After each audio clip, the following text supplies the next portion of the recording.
আচ্ছা, শব্দ তো আমাদের জীবনকে নিয়ন্ত্রণ করে, তাই না?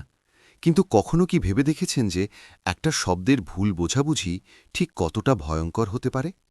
চলুন, আজ আমরা কোরআন থেকেই এমন দুটো গুরুত্বপূর্ণ শব্দের আসল মানেটা খুঁজে বের করার চেষ্টা করি। এই শব্দ দুটো নিয়ে প্রায় মারাত্মক সব বিভ্রান্তি তৈরি হয়। হ্যাঁ, শুনতে হয়তো একটু ধাক্কার মতোই লাগছে, কিন্তু এটাই কিন্তু কঠিন বাস্তবতা। সূত্রগুলো বলছে আমাদের দেশেই শব্দের মারপ্যাচে তর্ক বিতর্ক থেকে শুরু করে হত্যাকাণ্ড পর্যন্ত ঘটে যায়। ভাবা যায়, শুধু একটা নির্দিষ্ট শব্দ ব্যবহার করার কারণে কাউকে ইসলাম থেকে বের করে দেওয়া হয়, তাদের বিরুদ্ধে ফতোয়া জারি করা হয়। কিন্তু প্রশ্নটা হলো, এমনটা কেন হচ্ছে? মানে ভাষার একদম সাধারণ কিছু শব্দ কেন এত বিভেদ আর সংঘাতের জন্ম দিচ্ছে? আসলে এর উত্তরটা লুকিয়ে আছে শব্দের আসল অর্থ আর তার প্রেক্ষাপট না বোঝার মধ্যেই। চলুন এই রহস্যটাই একটু উন্মোচন করা যাক। তো প্রথমেই আমরা আল কিতাব বা গ্রন্থ এই ধারণাটা দিয়ে শুরু করি। দেখুন, সাধারণত কিতাব বলতেই তো আমরা একটা বই বুঝি, তাই না? কিন্তু কোরআনে এর অর্থটা আরও অনেক অনেক ব্যাপক। দেখুন, কোরআনের ভাষায় আল কিতাব মানে কিন্তু শুধু কাগজ কালিতে লেখা একটা বই না, বরং এটা হলো সেই সারদজনীন বিধান বা আইন যা দিয়ে পুরো মহাবিশ্বটাই চলছে।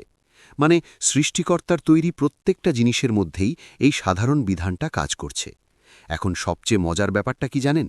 এই একটাই বিধান বা আল কিতাবের অধীনে থেকেও কিন্তু এক এক জিনিসের জন্য নিয়ম এক এক রকম হতে পারে। যেমন ধরুন, সূর্য আর চাঁদের জন্য যে আইনটা, সেটা হলো নিরবিচ্ছিন্ন। মানে তারা রোজ উঠবে, দিন আর রাতের পার্থক্য তৈরি করবে।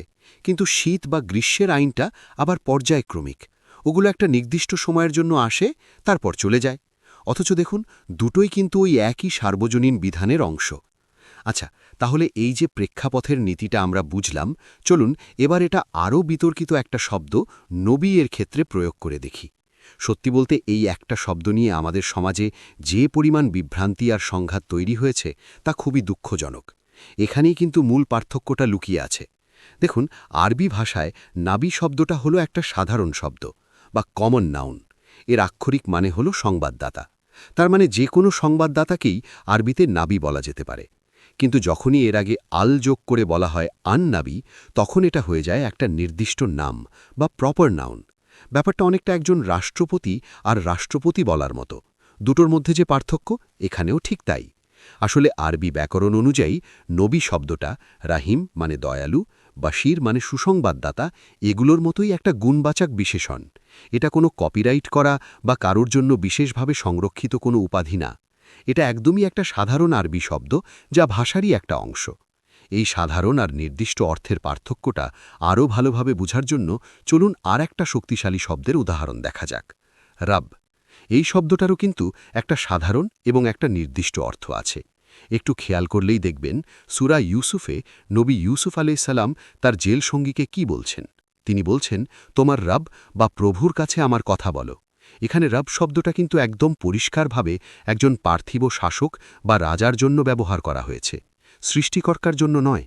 অথচ ভাবুন তো, আজ যদি কেউ এই শব্দটা অন্য কারোর জন্য ব্যবহার করে, তাহলে তাকে সঙ্গে সঙ্গে কাফের ফতোয়া দেওয়া হয়।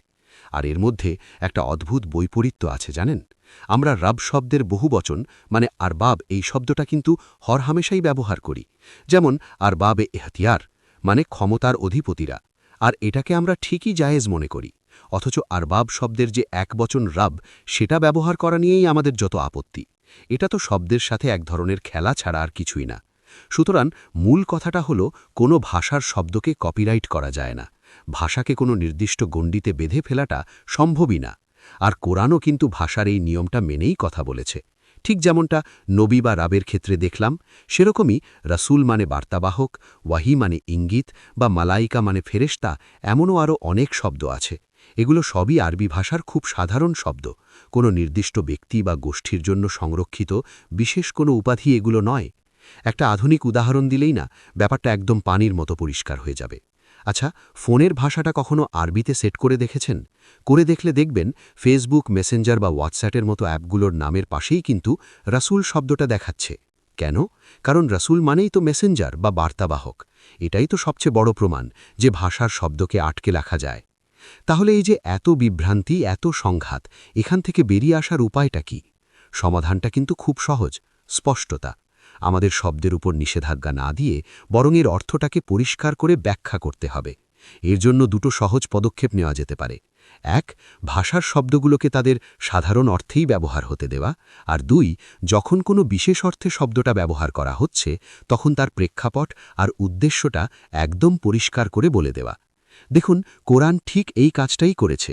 আন-নবী বা আর রাসূলের মতো শব্দ ব্যবহার করে নির্দিষ্ট নবীদের বুঝিয়েছে, কিন্তু একই সাথে শব্দগুলোর যে সাধারণ অর্থ সেটাকেও অক্ষত লিখেছে। আসলে শব্দের সঠিক অর্থ না জানার কারণে যে সংঘাতগুলো তৈরি হয়েছে সেগুলো দূর করার চাবিকাঠি কিন্তু আমাদের হাতেই আছে। এখন ভাবার বিষয় হল, শব্দের মূল অর্থ আর প্রেক্ষাপট বোঝার এই পদ্ধতিটা ব্যবহার করে আজকের দিনে আমরা আর কোন কোন সংঘাতের সমাধান করতে পারি।